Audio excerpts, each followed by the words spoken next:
할렐루야. 오늘 말씀 사도행전 16장 16절에서부터 34절 말씀, 복음의 능력과 구원의 큰 기쁨이라는 제목으로 여러분들과 함께 은혜를 나누고자 원합니다. 이제 본문은요, 사도행전 16장 11절에서부터 40절까지 이어지는 빌립보에서의 바울 사역과 관련된 일련의 기사의 중반부에 속해 있습니다. 자, 여기서 바울 일행은요, 빌립보의 도착과 함께 자주장사 사업가인 누디아를 핵심시킴으로 말미암아, 그것이 전반부의 11장에서부터 15절에 기록되어 있잖아요. 바울 사도의 사역을 힘차게 도왔던 것을 보게 됩니다. 이제 루디아가 바울 사도의 이제 동역자가 되어지므로 빌립보의 복음이 이제 급속도로 전파되어질 때, 그때 점치는 귀신 들린 여종을 이 축기 사역을 통해서 이제 고쳐줬거든요. 그 결과 그 주인들에 의해서 이제 이 고발을 당하여서 빌립보 옥중에서 이제 갇히는 거죠. 그런 가운데 그 고난 속에서도 그들이 밤중에 하나님 앞에 찬양과 감사의 기도를 드릴 때 우리 하나님께서 옥문의 털을 뒤흔드는 바람에 이 착고가 다 풀려지고 그들이 다 이제 메인 것이 노임을 받습니다. 그때 간수장이 이제 밤중에 그 옥문이 다 열린 것을 보고 깜짝 놀라서 달려가서 이제 보았더니 다 죄수들이 도망친 줄 알았어요. 근데 그래서 자신이 자결하려고 할 때 바울 사도가 큰 소리를 외쳐서 멈춰라 하면서 우리는 한 사람도 여기서 나가지 아니하고 그대로 있느니라 했을 때, 간수장이 우리 사도행전 16장 31절 말씀, 이 주일학교 때부터 여러분들이 못이 듣게 다 암송한 말씀 아닙니까? 요한복음 3장 16절과 함께 주 예수를 믿으라 그리하면 너와 내 집이 구원하리라 말씀하신 이 복음 전파의 능력을 통하여 간수장의 그 모든 가족들이 이제 예수 그리스도를 구주로 영접하고 세례를 받는 이 놀라운 이 복음의 열매가 맺혀졌던 것이 오늘 사도행전의 이 본문의 말씀인 것을 보게 됩니다. 우리가 이렇게 이 바울이 간수장에게 복음을 전하였고 간수장과 그 가정 안에 예수 그리스도를 영접하는 이 놀라운 역사가 기록되어 있는데요, 이렇게 볼 때 바울과 실라의 투옥은요, 이유 없는 것이 아니라는 거죠. 빌립보 간수장을 구원하시려는 하나님의 주권과 섭리의 결과라는 사실을 우리가 깨달아야 된다는 거예요. 오늘 말씀을 통하여 복음의 능력과 구원의 큰 기쁨에 대해서 우리가 함께 나눠보자 원합니다. 저는 말씀을 세 대지로 여러분들에게 증거하고자 하는데요, 먼저 고난과 수고가 따르는 복음 전파에 대해서 여러분들과 말씀을 나눌 것이고요, 또 매여있던 것을 벗겨지게 하는 감사 기도와 찬양의 위력에 대해서 여러분들과 나누며, 더 나아가 복음의 능력을 통한 구원의 큰 기쁨과 그 열매에 대해서 함께 나눠보자 원합니다. 먼저요, 고난과 수고가 따르는 복음 전파가 사도행전 16장 16절에서부터 24절에 기록되어 있습니다. 이 16절에 보니까요, 우리가 기도하는 곳에 가다가 점치는 귀신 들린 여종 하나를 만나니 점으로 그 주인들에게 큰 이익을 주는 자라라고 기록되어 있습니다. 여러분, 본절부터 34절까지 바울과 실라가 빌립보에서 복음 전파 사역을 수행하던 중 이 점치는 여종에게서 귀신을 쫓아내는 이 놀라운 사역을 통해서 그 여종의 주인들에게 모함을 당해서 빌립보의 깊은 감옥에 투옥이 된다는 거예요. 그들이 근데 옥중에서 찬미하는 가운데서 메인 것이 다 풀리는 이적이 발생했고, 그 소식을 통해서 간수와 그 가족이 회심하고 구원을 얻게 되는 이 극적인 사건이 여기서 기록됩니다. 오늘 보니까요, 이 점치는 귀신이라고 되어 있는데요, 헬라어 원문에는 퓨뉴마 피도나라고 이렇게 기록되어 있어요. 여기서 퓨뉴마는요, 사실 인간의 호흡, 바람, 하나님의 영이라는 뜻도 갖고 있는 이 단어인데요, 그런데 신약 성경 중에서 마가복음에만 이 14번이나 언급된 여기서 부정한 영이나 귀신을 지칭할 때 이 여러분 퓨누마라는 이 용어가 쓰입니다. 또한 이 피도나는요, 그 원형이 피돈으로서 이 신탁으로 유명한 아폴론 신전에 있었던 그리스도의 옛 도시 델리에서 숭배되던 신화적인 뱀 또는 용의 이름이라는 거예요. 그러니까 신화 속에서는요, 아폴론이 그것을 죽였다고 전해지는데, 이 로마 시대에 이 피돈이라는 이 신을 숭배하는 자들이 여러분 그 마귀를 사실은 상징하고 있어요. 이런 점에 볼 때 이 여종은요, 이 귀신이 주는 초자연적인 능력으로서 사람들에게 기륭하복과 미래를 예언했던 자라는 것을 볼 수 있겠죠. 그리고 이 여종은 이런 능력으로 그 주인들에게 많은 여러분 소득을 안겨주고 있었다는 거예요. 여러분 그러나 그 귀신 들린 여종의 상태를 한번 생각해 보세요. 귀신 들린 사람은요 평안이 없어요. 얼마나 고통스러운지 모릅니다. 영혼육이요 다 귀신에 의해서 지배를 받기 때문에 여러분 내 인격이 아닌 내 지정의가 아닌 다른 영이 들어가서 그 지정의를 사용하기 때문에 그렇거든요. 귀신 들린 사람이 사실 가장 불쌍한 거예요. 여러분들이 이 귀신 들린 자들을 가까이 보지 않아서 그랬지만 저는 오랜 동안 우리 모친, 친정 모친을 통해서 그 훈련을 받을 때 우리 어머니가 얼마나 고통스러운가를 저는 그것을 눈으로 지켜본 사람이기 때문에 알 수 있습니다. 특히 귀신 들린 자의 고통은요, 먼저 여러분 불면증으로 잠을 자지 못해요. 하나님께서 여러분 에피드미아라고 인간의 영혼육을 감싸고 있는 이 피조물에게 주신 욕구가 5가지가 있거든요. 이 식욕과 성욕과 수면욕과 물질욕과 명예욕이에요. 이것은 악하지도 않고 선하지도 않습니다. 이 피조물이 인간에게 반드시 있어야 될 이 디자이어, 이 욕구인데요. 이 욕구 가운데서 이 수면욕이잖아요. 인간은 최소한 여러분 하루에 5시간 이상 8시간의 그 수면을 취해야 그 생명이 유지가 되는 거예요. 그래서 여러분 이 고문을 할 때 이 가장 큰 고통을 주는 게 뭐냐면 잠을 안 재워요. 여러분 잠을요 5일이나 일주일 안 재우면요 자신이 하지도 않았던 죄를 범했다고 다 자백해요. 그 정도로 여러분 인간이요 잠을 못 잔다는 것은요 견딜 수 없는 고통이에요. 이 귀신 들린 자의 특징이요 불면증으로요 아무리 신경 안정제를 많이 먹어도 수면제를요 막 열알을 복용해도요 잠이 안 와요. 그게 여러분 귀신이 왜 영적인 존재잖아요. 귀신은 피곤한 걸 몰라요, 여러분. 그리고 먹지도 않아요, 여러분. 그렇기 때문에 내 안에 들어와서 나의 육체를 이렇게 사용해서 악한 일을 하는데 그 귀신 들린 자의 고통을 여러분들은 이 말할 수 없는 이 정신적, 육적, 이 속박 상태에 있는데 더 나아가 이 여종은요, 또 여러분 자신의 주인들이 있어요. 그 주인들의 돈을 벌어줘야 되는 이 종에 불과한 사람이잖아요. 얼마나 이 종이 불쌍한 것이냐. 우리가 이것을 볼 수 있는데요. 그가 주인들에게 큰 이익을 주는 자라고 되어 있습니다. 근데 우리가 여기서 살펴볼 것은요. 예수를 여러분 믿는 사람들, 성령으로 거듭난 사람들은요. 다 한 가지 이상의 은사를 하나님이 줍니다. 그 은사를 주신 목적이 뭐죠? 여러분 에베소서 4장 여러분 12절에 보면 이는 성도를 온전하게 하여 봉사의 일을 하게 하며 그리스도의 몸을 세우려고 우리 지체들 성도 한 사람 한 사람에게 다 은사를 준다는 거예요. 근데 여러분 은사자들이 이 조심해야 될 게 뭐냐면요.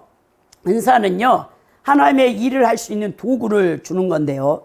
이 성령의 은사를 가지고 이 병을 고치거나 또 문제를 해결해 주는 상담을 하면서 이 많은 돈을 요구하는 것은요.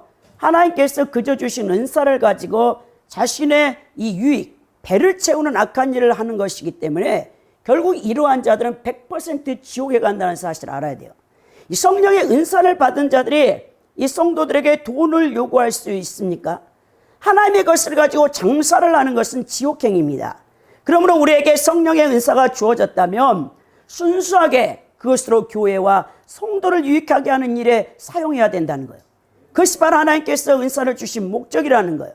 은사를 악용하여서 자신의 탐심을 채우려는 자들이 있다면 그들은 결국 타락하여 종교를 자기 이익의 수단으로 삼는 더러운 일에 빠져서 지옥에 갈 수밖에 없다는 것입니다. 여러분 절대 은사로 천국 가는 것이 아닙니다. 은사, 이 도구를 통해서 하나님의 일을 하여 열매를 맺었을 때 그것이 바로 여러분들을 천국 가게 한다는 것.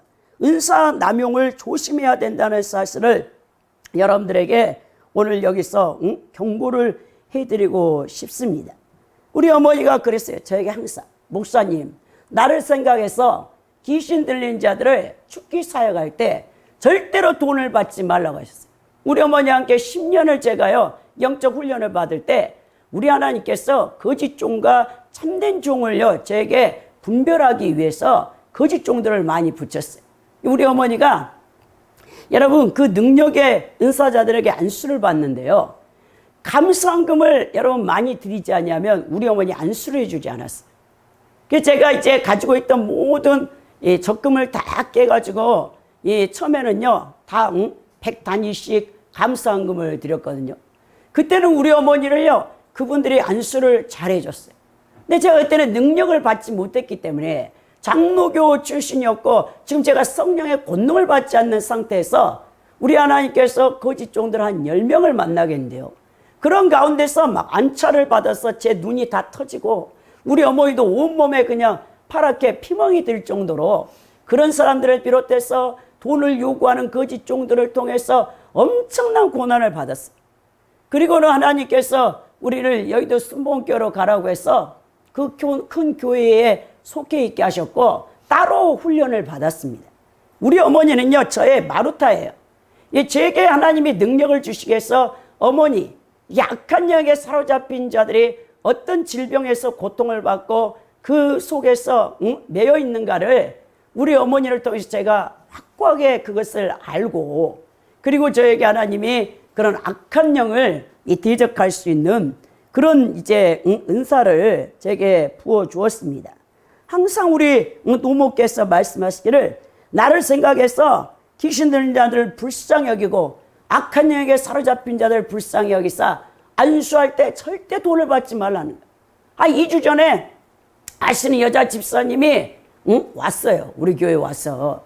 그래가지고 자기가 귀신이 들렸으니까 저보고 축사를 해달라고.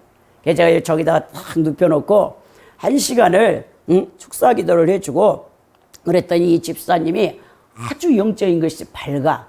오랜 동안 악령에게 시달렸기 때문에, 근데 빼꼼이같이 영적인 것은 잘하는데 이 말씀 순종이 없으니까 귀신이 들었다 나갔다 계속한 상태에서 세월이 많이 간 거예요. 그러니까 그 여자 집사님이 저에게 이제 안수를 받더니 이렇게 영적으로 밝아졌다고 자기가 조언하더라고요. 그러면서 하시는 말씀이, 목사님, 갑자기 지갑을 딱 꺼내더니 저기 우리 뒤에 가서 감사한금 봉투를 딱 갖고 오더니 제가 얼마를 하길 바라십니까? 제게 딱 물어보는 거예요. 그래서 집사님 그런 말씀 마세요. 하나님이 성령이 감동하시는 대로 하시고 형편대로 하세요. 그러니까 아니 그래도 목사님이 받고 싶은 만큼 말을 하라는 거예요. 그래서 제가 저는 그렇게 할 수가 없습니다. 그랬더니 이제 감사한금을 여기다 드리고 가시더라고. 그랬는데 제가 우리 모친의 그 신신당부를 받아서 이런 은사사역을 할 때 절대로 제가 이렇게 헌금을 강요하거나 그렇지 않아요. 그저 받았으니 그저 줘야 되는 것입니다. 특히 여러분 많은 우리나라의 주의 종들 가운데서 또 성도들은요 예언 은사자들을 찾아가서 자신의 미래를 들여다보고 문제를 해결받으려는 사람이 많아요. 근데 굉장히 여러분 조심해야 된다는 것입니다. 오늘 이 점치는 귀신 들린 여종이 여러분 그 귀신의 힘에 의해서 사람들에게 미래를 예언해 주잖아요. 근데 그들은요 이 사탄 귀신에게 사로잡혀 있는 의의 일꾼으로 가장하면서 사람들에게 이게 도움을 주는 것 같지만 사실 그것에 얽매이게 된다는 거예요. 오늘 여러분 많은 이 예언의 은사를 받은 이 크리스찬들이요 예수님의 이름으로 무당의 짓을 하는 사람들이 많다는 거예요. 그래서 다른 사람의 미래를 점치고 그리고 그들을 해결해 주면서 이 돈을 굉장히 요구하는 사람들이 많다는 거예요. 사실 여러분들이 기도를 계속하고 있는데 그 문제가 해결되지 않잖아요. 근데 그 문제는요 여러분을 변화시키기 위한 하나님의 이 뜻이 있어요. 아무리 예언을 강하게 받는 이렇게 있는 은사자들에게 찾아가서 상담을 받는다고 그게 해결되는 게 아니에요. 여러분 그 고난은요 하나님을 전적으로 신뢰하지 못하기 때문에 예언 은사자들을 찾아가는데요, 우리 하나님께서 그 고난을 주신 목적은요 반드시 여러분 자신을 변화시키기 위해서 천국 백성의 성품으로 만들어가기 위한 하나님이 그 문제와 시련을 여러분들에게 허락하셨다는 사실을 알아야 된다는 거예요. 그 문제를 붙잡고 여러분들이 그 시련 속에서 여러분 기도하며 인내할 때 하나님이 여러분들을 천국 백성의 성품으로 만들어가고 하나님 때가 되면 그 문제는 저절로 해결이 됩니다. 우리 어머니 고 박순동 권사님의 신앙 간증을 해보면요, 우리 어머니가 47살 때 악한 영에 의해서 13년을 고통을 받으시다가 성령의 권능과 성령 충만함을 받고 정말 그 다음부터는 영적 전쟁이었어요. 신앙생활 우리 어머니가 한 40년 하시고 천국 가셨으니까 그 이제 나머지는 영적 전쟁에 치열하게 싸웠는데 우리 어머니 쌀쓸려 혈기 많고 고집 센 자아중심적인 아버지를 62평생 동안 농부의 아내로 살면서 섬긴 분이셨습니다. 어머니는요, 세상적인 배움은 없어요. 근데 성령의 음성을 직접 듣는 분이십니다. 이렇게 주님께서 지혜를 주신 분이에요. 우리 어머니는 항상 제가 힘들 때 전화를 하면요, 하나님이 우리 어머니를 통해서 가라사대해요. 저에게 그 되어질 일들을 다 말씀해 주시고 항상 저를 위로해 주시며 권면하시며 하나님의 뜻을 알려주신 분이십니다. 자, 우리 어머니가 작년 8월에 코로나에 걸리셔서 열흘간 병원에 격리되셨다가 퇴원하시고 집에 오신 다음부터는 식사를 계속 못 하시더니 작년 9월에는 새벽에 화장실에서 넘어지셔서 갈비 3대가 부러지셨어요. 그리고 이제 종합병원에서 2달간 입원하시고 퇴원하셨거든요. 그 다음에 올 3월에 다시 새벽에 넘어지셔서 이 턱뼈와 잇몸이 다 나가서 이 나주에 있는 종합병원에서는 수술할 수 없으니까 119를 타고 조선대학교 병원에 가셔서 수술을 하셨어요. 그리고 또 우리 어머니가 4월에는 이제 또 넘어지셔서 방에서 넘어지셔서 왼쪽 고관절이 부르셨거든요. 그리고 우리 어머니께서 이제 지할 가운데 2달 만에 폐렴으로 5일 만에 천국에 가셨어요. 지난 제가 6월 26일에 남동생에게 어머니가 상태가 안 좋다고 해서 달려 내려갔더니 그때는 우리 어머니가요 멀쩡하셔갖고 말씀을 다 하셨어요. 그래 제가 우리 어머니에게 가서 안수를 해주고 어떻게 왔냐고 우리 어머니가 월요일날 5시 반에 도착했을 때 중환자실에서는 의식이 없으시더라고요. 그래서 제가 안수를 하고 그 다음에 이제 화요일날 오전 10시에 다시 중환자실에 어머니를 뵈러 갔을 때 어머니가 이렇게 눈을 뜨고 있더라고요. 그래서 엄마 나왔어. 그러니까 필자 왔어. 그러니까 갑자기 우리 어머니가 필자 아니요. 그러더니 하시는 말씀이 필자는 내 딸은 목사요. 딱 그래서 엄마 여기 필자 왔잖아. 근데 아이고 목사님 어떻게 왔어? 그래갖고 바쁜데 엄마 몸 안 좋다 해서 왔지. 그러니까 우리 어머니가 다 알아보시고 아이고 목사님 예수님밖에 없어 나한테 그러시더니 나는 다 안 믿고 목사님만 믿어. 그래. 우리 형제자매가 이제 8이잖아요. 저까지 포함해서. 그 말씀을 잘 하셨거든요. 멀쩡하시더라고. 그래가지고 이제 제가 서울로 다시 올라왔더니 수요일 밤부터 우리 어머니가 안 좋아지신다고 하더라고. 나 그 종합병원에서 응급실에서 갑자기 11시에 남동생에게 전화가 왔는데 그때 엄청나게 비가 내려서 이 트럭으로 갈 수가 없어서 기도를 부탁한다고 남동생이 새벽에 전화를 했더라고. 그래서 제가 새벽 2시까지 어머니를 놓고 기도하는데 목요일, 금요일 이틀 동안에 갑작스럽게 그렇게 호흡기 이제 입에다 다 끼시고 그리고는 이제 오후에 9시 45분에 그래서 제가 이제 9시에 우리 끝나고 금요일에 끝나고 문자를 봤더니 남동생이 6시 45분에 어머니가 고비라고 한다고 안 좋다고 한다고 해서 제가 이제 예배 끝나고 9시 10분에 전화를 됐더니 이제 작은 남동생이 울면서 어머니가 돌아가실 것 같다 하면서 아버지 큰 누나 이제 빨리 임종보로 하려고 모신다고 가로 간대 트럭을 갖고 그리고 병원에 누가 있냐니까 큰 남동생이 와 있대 형이 와 있대. 그래서 제가 탁 전화를 끊고 큰 남동생한테 전화해가지고 엄마 좀 바꿔드라고 하니까 남동생이 스마트폰 갖고 가더라고. 그래서 우리 어머니 이제 임종기도를 딱 했더니 갑자기 그 다음에 우리 사가장에 있는 언니야 동생이 원래 토요일에 내려간다는데 주말에 올스탑이래요. 교통편이. 그래 못 가고 발만 동동 굴러서 빨리 영상통화해서 엄마가 천국 가실 것 같다고 했더니 우리 언니야 동생이 영상통화 하시자마자 9시 40분에 우리 어머니가 그러게 천국을 가신 거 아닙니까? 자, 우리 어머니는요, 평생 우리 아버지는요, 돈을 너무 좋아하셔. 어머니에게 돈을 안 줘. 우리 어머니가 5일장을 가잖아요. 그러면 우리 아버지가 제일 돈을 많이 줄 때 5만 원이야. 그 5만 원 갖고 어머니가 사는 거예요. 그래서 막내 남동생이 어머니 유품을 정리하니까 어머니가 가방에다가 100원짜리 잔도를 엄청 모아놨대. 그 하나하나 그렇게 아낀 거예요. 제가 이제 개척교회 목사라고, 우리 어머니를 뵐 때마다 우리 어머니가 몰래 저한테 차비 돈을 줘. 우리 아버지한테 그러지 말고, 우리 목사 딸에게 차비 좀 주시오. 근데 우리 아버지는 차비를 안 줘. 그러니까 어머니가 몰래 나한테 이렇게 항상 우리 어머니는 그냥 준 법이 없어.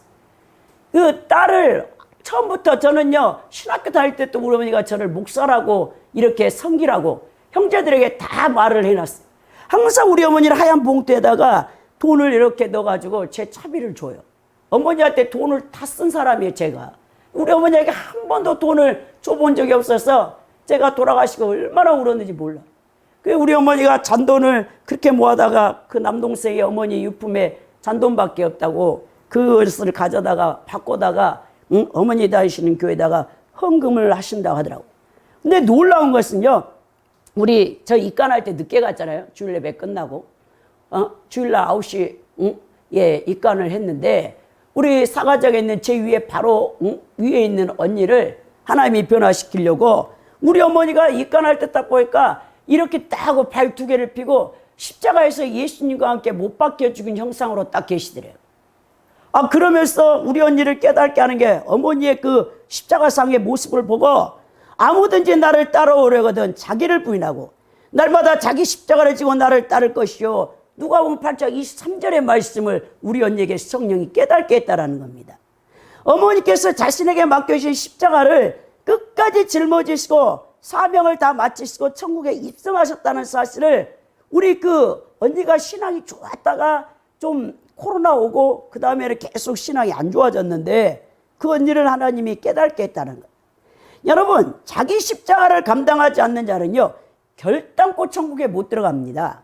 십자가는 고난 그 자체예요. 자기 옛사람을 죽이는 유일한 방법은요, 십자가를 짊어지는 것밖에 없어요. 어머니께서 뼈가 부러지시고 고통을 받으실 때마다 저에게 전화를 하셔서 기도를 요청하시는데요. 전화기로 기도받으면서 하시는 말씀이, 목사님, 이상하게 계속 내 눈에서 눈물이 나오는데 알고 지은 죄 모르고 지은 죄 죄를 용서해달라고. 그 회개 기도밖에 안 나오신다. 1년 동안 우리 어머니가 하신 기도는요, 회개의 기도밖에 없었어요. 어머니 육체는 감지하지 못했지만요, 어머니의 영혼은 이미 이 땅에서 생명이 다해가고 있다는 것을 감지하고 있었던 거죠. 계속 성령께서 식사를 하지 못하도록 막으셨어요. 그 어머니 영혼을 정화시키는데 1년 동안 혹독하게 우리 하나님이 그 뼈가 부러지는 고통을 통하여 연단하시고 성화를 시켜서 늦게 가서 나중에 오후에 어머니 7시에 가서 얼굴을 봤더니 세상의 얼굴이 아닙니다, 여러분. 어머니가 그만큼 성화를 이뤘다는 거죠. 그 영책에서 빛이 나는데요. 저는요, 이 살아있는 사람 가운데서도요, 그런 빛을 못 받고 또 얼굴을 만져보라고 해서 만져봤더니요, 그 피부의 촉촉함과 부드러움이요, 여러분 이 세상에 어린아이보다 더 부드럽고 피부가 촉촉해요. 우리 사가정에 있는 언니가요, 매일같이 자기 외모를 갖고요, 수분팩을 한단 말이에요. 근데 우리 어머니는 일생 동안 86세를 사시면서 농부에 안 내려서 좋은 화장품을 한번 써본 적이 없고 수분팩을 한번 해본 적도 없는 우리 어머니가, 우리 언니가 그것을 만져보고 놀래가지고, 아니 이거는 차가울 뿐이지 이 부드러움과 이 촉촉함이 어디서 오냐고 저한테 물어보더라고요. 그러니까 어머니의 여러분 영체가 성화되어진 만큼 여러분 그렇게 밖으로 빛이 투영된다는 사실을 제가 깨달았다는 거예요. 여러분, 날마다 자기 십자가를 감당하지 않는 사람은요, 천국에 절대 못 들어갑니다. 이것이 기독교의 진리고 핵심입니다. 십자가 없이는요, 부활의 영광과 면류관이 없다는 사실을 여러분 깨달아야 된다는 거예요. 우리 그리스도인들은요, 오직 한 하나님, 영원히 살아계시는 홀로 역사하시는 유일하신 하나님만을 섬기고 공경해야 된다는 거예요. 말씀과 기도를 통해 성삼일체 하나님과 매일 친밀한 관계를 유지하며 이 험한 세상을 여러분들이 승리해야 된다는 거예요. 그래서 오늘 17절에 바울 사도가 소리를 지르는 이 귀신 들린 요종이 뭐라냐? 귀신은요 귀신같이 알아요. 너희들이 누군 줄 아느냐 하면서 하는 말이 지극히 높은 하나님의 종으로서 구원의 길을 너희에게 전하는 자라라고 정확히 바울과 실라가 어떤 사람이라는 것을 이 영적인 존재 귀신이 안다는 거예요. 그러면서 여러분 방해를 하는 것입니다. 이것은요 바울과 실라를 높이는 말이 아니에요. 이 귀신 들린 여자가 쫓아다니면서 바울과 실라를 이렇게 괴롭힌다라는 것입니다. 그때 이 여자로 인해서 이 복음의 전파가 방해를 받을 때 여러분 이제 이 바울이 안 되겠다. 귀신을 축사해 줘야 되겠다 그러죠. 여러분 오늘 보십시오. 17절에 보니까 이 귀신 들린 여자가 하나님에 대한 지식, 하나님에 이 대한 믿음이 아니라는 거죠. 귀신 들린 여종은요 바울의 일행이 지극히 높은 하나님의 종으로 구원의 길을 전하는 자라는 걸 알았어요. 이 점치는 여인이 하나님과 그분의 종들인 바울 일행에 대해 정확히 알고 있었잖아요. 이 여인은 하나님에 대한 지식이 있었습니다. 그것도 정확히 알아요. 그래서 여러분 야고보 사도가 귀신들도 하나님을 믿고 떠느니라 그랬어요. 그 귀신들이 갖는 믿음으로 구원 못 받는다는 거죠. 자, 물론 그녀는 이 복음을 들었기 때문이 아니라 타락한 영, 이 귀신에 의해서 하나님에 대해 누구보다 잘 알고 있었던 것이죠. 하나님에 대한 지식이 그 귀신 들린 여인이 갖고 있었지만 그것이 곧 믿음은 아니라는 거예요. 여러분, 그녀는 귀신을 경배하는 일을 따랐던 자입니다. 이것을 통해 우리에게 보여주는 사실이 뭐냐고요? 하나님께 대한 지식이 곧 하나님에 대한 믿음이 아니라는 사실을 여러분 기억해야 돼요. 우리는 흔히 하나님께 대한 지식이 많으면 하나님께 대한 믿음도 크다라는 생각으로 착각할 때가 많아요. 그러나 사실은 그렇지 않습니다. 하나님께 대한 지식이 아무리 많아도요 믿음이 전혀 없는 사람이 있다는 것입니다. 여러분 이단자들을 보십시오. 성경 작구를요 암송하며 자신의 교리에 맞게 성경을 다 재단해요. 정통교회 다니는 성도들을 이단교회 다니는 성도들보다 성경 말씀을 더 모를 때가 많아요. 근데 이 이단들은요 자신의 교주를 전파하는 거예요. 똑같이 여러분 성경 66권을 가지고 이단 교주의 교리를 증거하는 이단들 보세요. 우리 정통교회 성도들하고는 비교되지 않도록 그들의 열심은 특심이에요.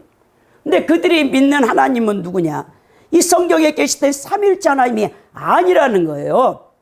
여러분 하나님 말씀에 대한 지식이 탁월한 자가 누구냐면요 타락한 그룹 천사장이 여러분 누시퍼가요 아담과 하와를요 유혹할 때 그리고 마태복음 4장에서 예수 그리스도를 유혹할 때요 정확하게 하나님 말씀으로 여러분 유혹합니다. 신명기 8장에 기록된 말씀으로 예수님을 육신의 적 안묘적 이생의 자랑을 여러분 유혹하는 것을 보게 된다는 것입니다. 여러분 우리는 하나님에 대한 지식이 이전에요 믿음이 있어요. 믿음. 우리가 구원 얻는 것은 지식으로가 아니라 믿음입니다. 우리에게 지식이 아무리 많아도 믿음이 없다는 것은 아무것도 아닙니다. 또 믿음이 없는 지식은요 사단이나 귀신 또는 이단자들의 지식과 같이 도리어 하나님을 대적하는 도구로 전략할 수도 있어요. 우리는 하나님과 하나님 말씀에 대한 지식을 가져야 하지만 여러분 그 지식으로 만족해서는 안 된다는 그것이 여러분들의 믿음과 합의되어져서 하나님을 올바로 알 때 여러분들이 하나님을 바로 섬길 수 있다는 사실을 잊어서는 안 된다는 것입니다. 오늘 18절에 보면 이같이 여러 날을 하는지라 바울이 심히 괴로워 돌이켜 그 귀신에게 이르되 예수 그리스도의 이름으로 명하노니 내가 내게 명하노니 그에서 나오라 하니까 귀신이 즉시로 나와버려. 그만큼 여러분 바울 사도가요 권세 있는 사람이에요. 왜 그 권세가 주어졌냐고요? 하나님 말씀에 순종하기 때문에 그렇습니다. 하나님 말씀을 사용할 수 있는 권세는요 순종과 관련되어 있어요. 아무리 여러분들이 우리가 요한복음 1장 12절 13절에 영접하는 자 곧 그 이름을 믿는 자에게 하나님 자녀된 권세를 주었다 했어요. 예수 믿는 사람 다 권세를 이미 받았어요. 근데 그 권세가 권위가 있어서 귀신이나 악한 영들을 축사하려고 하면 여러분들이 말씀에 순종하지 않으면 절대 그 능력은 나가지 않는다는 사실을 알아야 된다는 것입니다. 예수 이름의 권세가 얼마나 대단한가.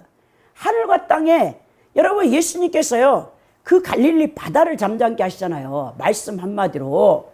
그만큼 예수 이름의 권세가 대단한데 우리는 예수님에 대해서 별로 몰라.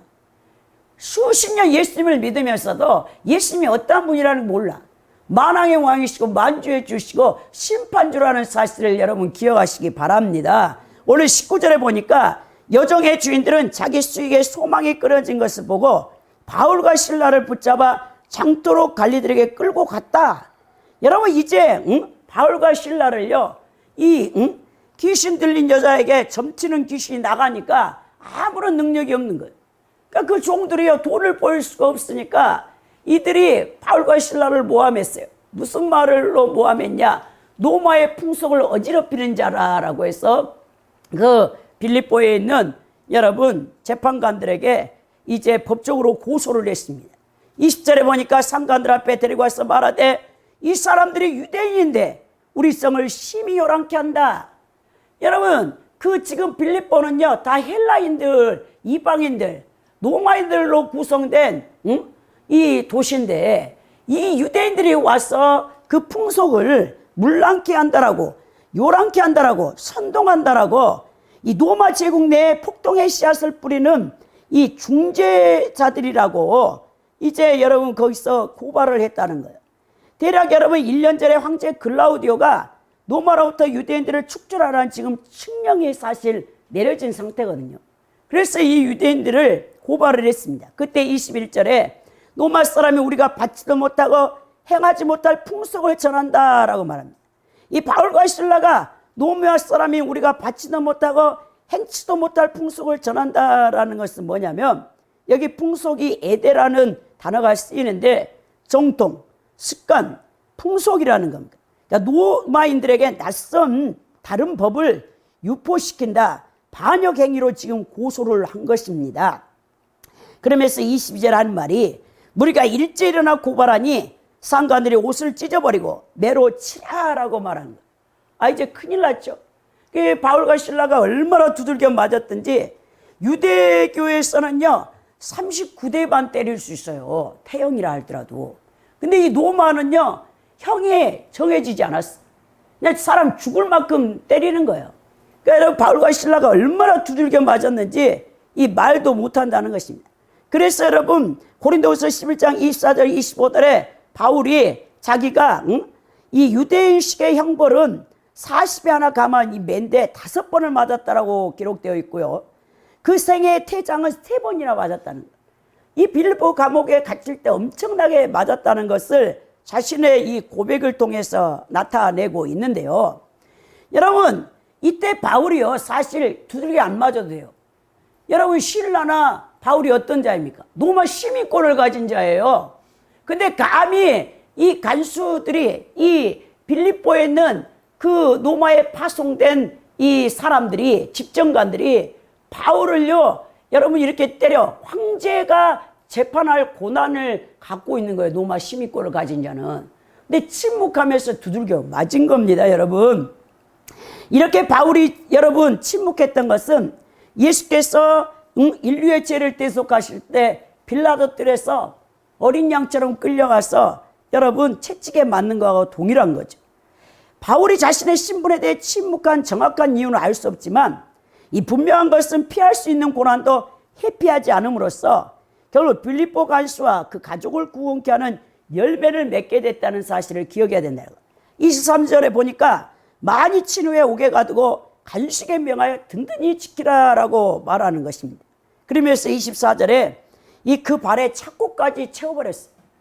그 캄캄한 감옥에 두들겨 맞아가지고 용신할 수도 없고 굶주린 상태에서 얼마나 고통스럽겠습니까? 근데요 놀랍게도 바울과 실라가요 예수님을 원망하고 하나님을 원망한 게 아니고요 그 밤에요 하나님 앞에 감사의 기도와 찬송을 부르는 거예요. 여러분 여기서 우리가 깨닫는 게 뭔지 압니까? 성도가 주님 때문에 받는 고난은요 주님 대신 받는 영광스러운 고난이라는 사실을 알아야 된다는 거예요. 여러분 이렇게 많은 매를 맞고 헤아릴 수 없을 정도의 무정한 매를 맞았는데 그들은 지하 감옥에 갇혀가지고 하나님 앞에 찬양을 합니다. 찬양. 우리 같으면 억울해서 죽으려고 할 것입니다.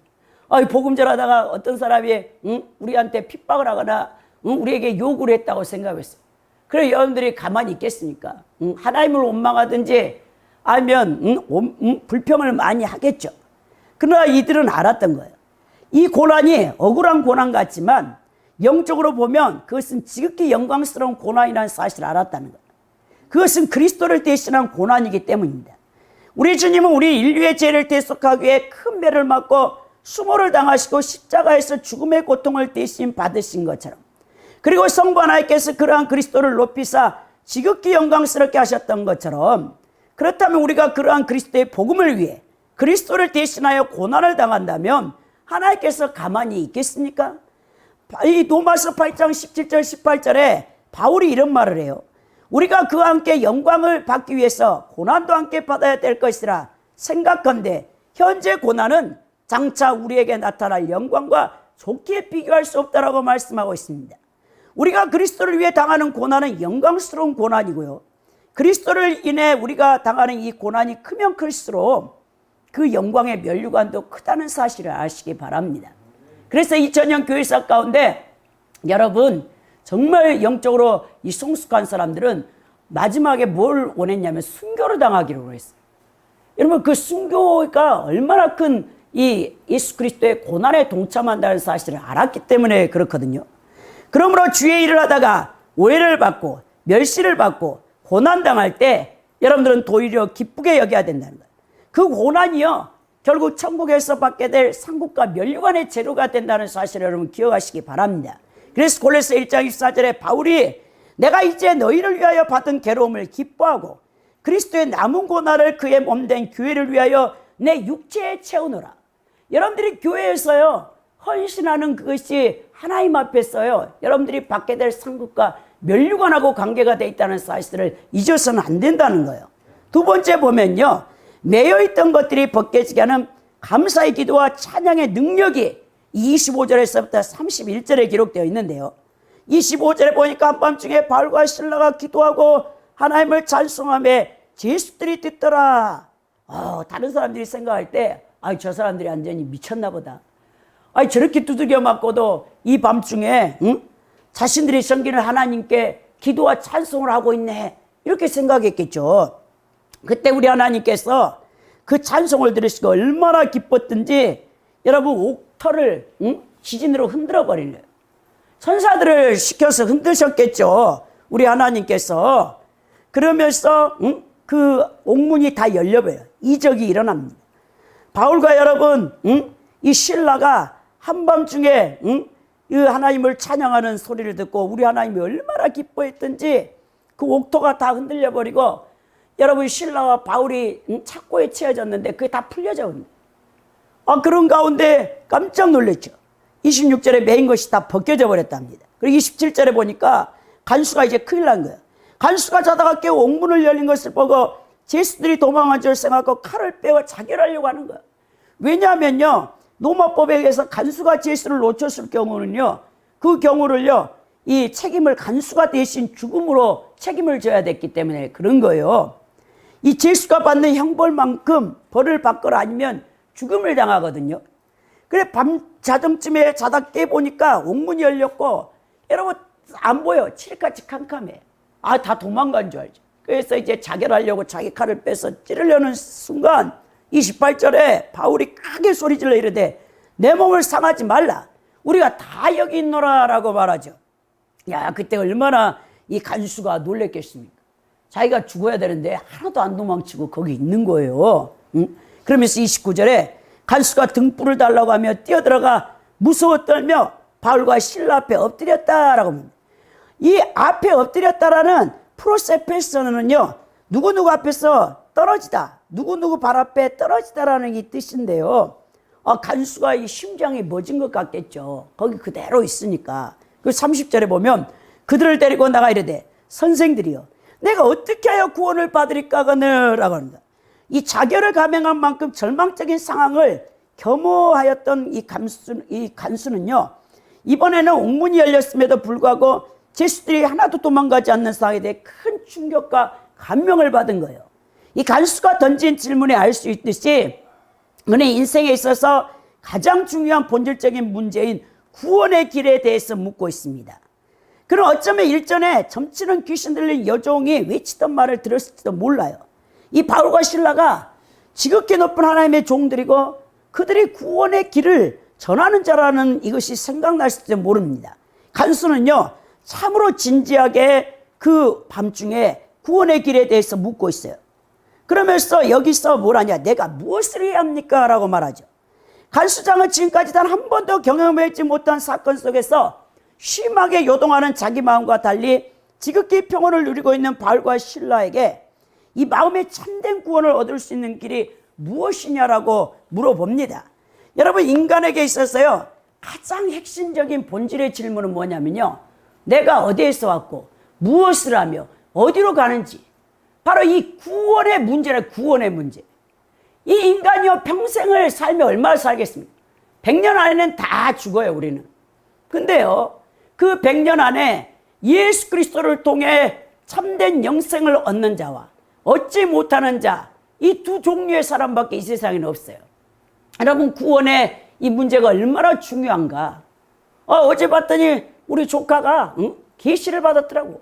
원래도 영적으로 우리 조카가 좀 맑은 아이고, 특히 4살 때 벌써 방언을 받았으니까 지금 26 된 우리 여자 조카애가, 여러분, 그 나라 민족에 대한 그 예언을 받을 때가 많아요. 그래서 이렇게 저에게 알려주고 중보하라고 이렇게 저에게 말할 때가 많거든요. 참 저보다 더 신령한 것 같아. 살아계실 때는 어머니가 저에게 다 가르쳐주더니 이 또 우리 여자 조카가 그냥 저한테 그렇게 나라 민족에 대한 계시를 잘 해주더라고. 근데 어제는 우리 언니를 통해서 딱 그림 하나가 그려서 핸드폰 스마트폰으로 카톡으로 날려왔어. 그리고 하는 말이 딱 나눠져 있어. 위에는요, 예수님이요, 사람들과 함께 찬양하는 모습. 뒤에는요, 완전히 불에 타 죽어가는 지옥 백성들이 살려달라고 악을 쓰는, 천국과 지옥의 계시를 우리 여자 조카가 보고 그것을 그림으로 그려가지고 저한테 보내왔더라니까요. 그래서 제가 그러니까 이제 목회자니까, 그렇지, 딱 제가 문자를 넣어가지고, 사후의 세계는 딱 두 길밖에 없어. 가는 곳은 천국 아니면 지옥이야. 중간지대는 없다. 정말 우리 예수님이 잘 믿고 제사함 받고 천국 가든지, 아니면 마귀를 쫓아 부패한 정욕에 따라 살든지, 지옥에 가서 영원한 형벌을 받든지, 딱 두 종류밖에 없다니까 오케이, 우리 조카가 그 얘기를 하더라고요. 여러분 보십시오. 이 예수 그리스도를 만나는 것은 인생이 가장 중요해요. 우리가 그랬잖아요. 3가지 중요한 만남이 있다. 먼저는 부모와의 만남, 그리고 스승과의 만남, 배우자의 만남이 중요하다지만 실제적으로 가장 중요한 것은요, 우리가 인생을 살 때 아직 육체적인 생명이 남아있을 때 예수 그리스도를 만나는 일이 가장 중요하다는 사실을 여러분 아시기 바랍니다. 31절에 보면 이르되 주 예수를 믿으라, 그리하면 너와 내 집이 구원을 받으리라 라고 말합니다. 구원에는 어떤 행위가 기초한 게 아니에요. 오직 믿음으로 우리가 구원을 받게 되는 것입니다. 이러한 구원의 진리는요, 초대교회 복음 증거자들이 중점적으로 전한 복음의 대주제이기도 합니다.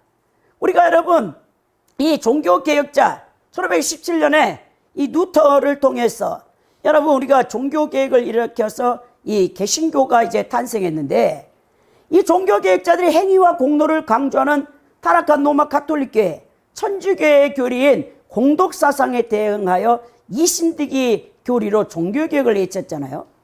여러분, 중세 천년은요, 이 중세 신학이 어떻게 되냐면 인간을 구원하는데 하나님이 50%예요. 그리고 인간이 행위로 50%를 채워요. 그래야 100% 여러분 채워져서 인간이 구원받는다고 했어요. 그래서 면죄부를 판매할 수 있고 연옥사상이 나와서 이 로마 가톨릭 타락한 종교 지도자들이 많은 부를 축적하게 되는 것입니다. 더 나아가서 성인들이 있잖아요. 정말 예수님을 잘 믿는 이 성인들은요, 공덕이 100%가 구원받는데 200%를 쌓아놨어. 공덕 창고라는 게 따로 있거든요. 그래가지고 돈을 주면 자기 부모가 별로 예수님을 안 믿은 것 같아. 그러면 그 성인들의 공덕을 사가지고 100%를 채워서 천국으로 보낸다는 그런 잘못된 로마 가톨릭의 이 구원 교리를 대항해서 칭의 중심적인 이신득이의 이 교리를 가지고 이 마틴 루터나 이 요한 칼빈이 종교개혁을 일으켰어요. 근데 그것은요, 부족해요. 여러분, 칭의 중심적인 구원 교리에 더 나아가 성화되어져야 돼요. 성화되어지는 것은요, 자기 십자가를 짊어질 때 그것이 성화되어집니다. 여러분, 남편이 십자가일 수도 있어요. 아내가 십자가일 수도 있습니다. 자식이 십자가일 수도 있어요. 어떤 물질 문제, 질병이 십자가일 수 있습니다. 근데 많은 사람들이 그걸 벗어버리려고 해요. 그것은요, 하나님이 벗길 때까지 벗어서는 안 돼요. 왜냐? 나를 이 땅에서 하나님의 백성으로 거룩과 진리의 사랑의 예수 그리스도의 온유와 겸손과 사랑의 성품으로 만들어가기 위한 그 십자가를 여러분들에게 하나님이 짊어준 거예요. 끝까지 예수님이 마지막 육체적인 죽음 가운데 벗길 때까지 그것을 여러분들이 감당해야 여러분들이 천국에 가서도 우리 하나님을 영화롭게 볼 수 있는 분들이 될 줄 믿습니다. 여러분, 오늘 간수가 자신뿐만 아니라 오늘 주 예수를 믿으라, 그리하면 너와 내 집이 구원받느니라. 내 집이라는 이 표현이 사용되었는데요, 한 가정에서 한 사람이 진심으로 회개하고 구원 얻으면 그 나머지 가족도 그 사람의 영향을 받아 구원받게 될 가능성이 있다는 것을 보여주는 것입니다. 구원은요, 한 가정에 한 사람이 믿는다고 해서 나머지 가족들도 자동적으로 혜택을 누리는 것이 아니라는 거예요. 개별적인 믿음을 가져야 구원은 가능하다는 것입니다. 그러나 이 말씀을 통해 여러분들이 깨닫는 건 뭐냐면요, 먼저 믿는 사람은요, 구원의 씨앗이 되어졌다고 보면 되겠습니다. 이 불신의 가정에서 신앙생활하는 성도는요, 자신이 그 가정의 구원의 씨앗인 줄 알고 더욱 하나님을 경외하며 섬길 때 신앙생활을 열심히 하고 가족들에게 믿음의 본을 보여줘야 돼요. 자신의 평소의 삶의 모습으로 인해 가족을 멸망의 길에서 구원의 길로 인도할 수 있기 때문에 그렇습니다. 또한 하나님께서 온 가족을 구원해 주시도록 가족들을 위해서 열심히 기도할 뿐만 아니라 가족들을 위해서 희생과 섬김의 정신으로 나아갈 때, 예수 믿지 않는 내 아내가, 내 남편이, 내 부모가, 내 자녀가, 내 일가 친척이, 내 형제와 자매가 그 모습을 보고, 예수 믿는 사람은 다르네. 그럼 나도 제가 믿는 예수님 한번 믿어볼까? 이렇게 여러분들이 되어지겠죠. 그 사람들에게 하나님이 없다는 사람들에게 하나님을 보여줄 수 있는 자들이 여러분들이 되어질 때 여러분들의 가족들이 구원을 받게 될 가능성이 높아진다는 것이죠. 세 번째로 보면 이 복음의 능력을 통한 구원의 큰 기쁨이 이 32절에서부터 34절에 기록되어 있는데요, 32절에 보니까 주의 말씀을 그 사람과 그 집에 있는 모든 사람에게 전했다라고 합니다.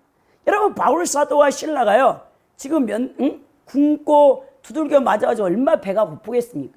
사실 우리 같은 범인은 아이고 먹을 것 좀 주시오 이렇게 할 텐데 그게 지금 문제가 아니에요. 주의 말씀 복음을 전합니다. 한밤중에 지지를 경험하는 듯 혼란스러운 일을 겪는 와중에도 자신들이 해야 할 일이 무엇인가를 분명한 사명을 바울과 실라가 알고 있는 거예요. 그들은 때를 얻든지 못 얻든지 말씀만을 전하는 삶을 산 것을 보게 된다는 거예요.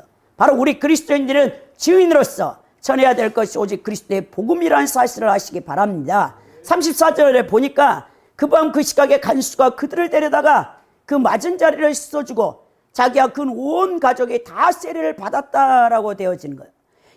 이런 일이 일어나면 얼마나 좋겠습니까? 여러분들 평생 가족 구원 때문에 얼마나 힘이 듭니까?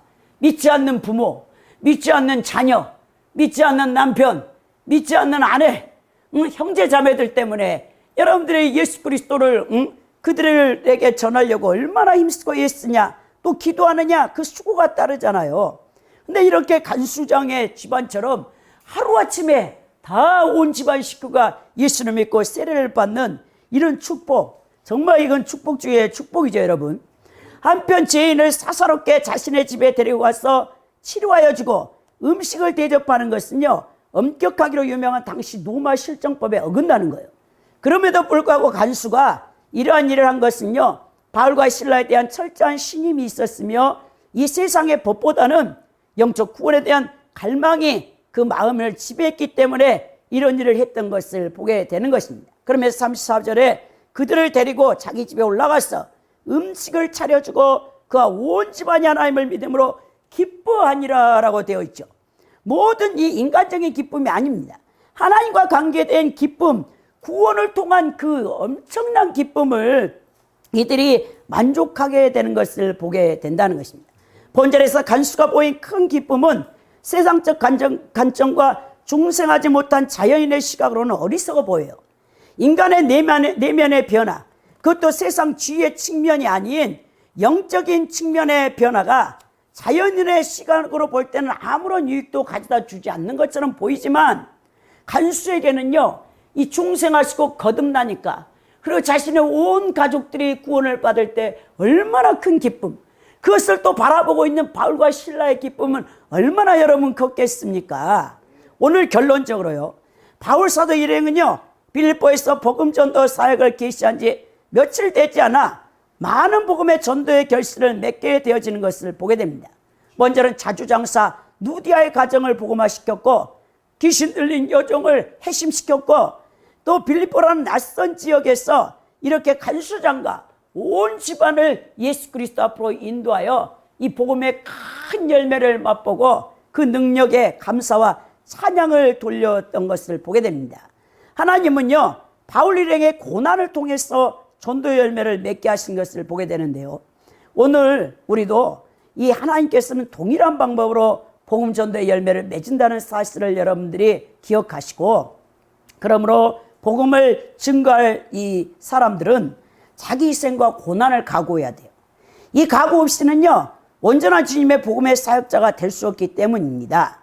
이 고난과 수고가 따르는 이 복음 전파, 또 매어 있는 것들을 벗겨지게 하는 이 감사와 찬양의 능력을 통해 어떤 상황과 어떤 환경에서도 여러분들이 원망불평하지 않냐고 하나님 앞에 감사 찬양이 터져 나오기를 부탁드립니다.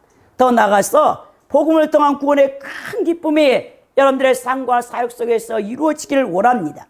그 전제 조건은요, 자기 희생과 고난을 통해서 이루어진다는 사실을 깨닫고, 오늘 사랑하는 우리의 열방 선교교에 속해 있는 모든 성도들의 가정과 또 가문이 다 예수 그리스도를 통해 구원받고 하나님을 영화롭게 하는 놀라운 역사를 맛보기를 예수 그리스도의 이름으로 축원드립니다.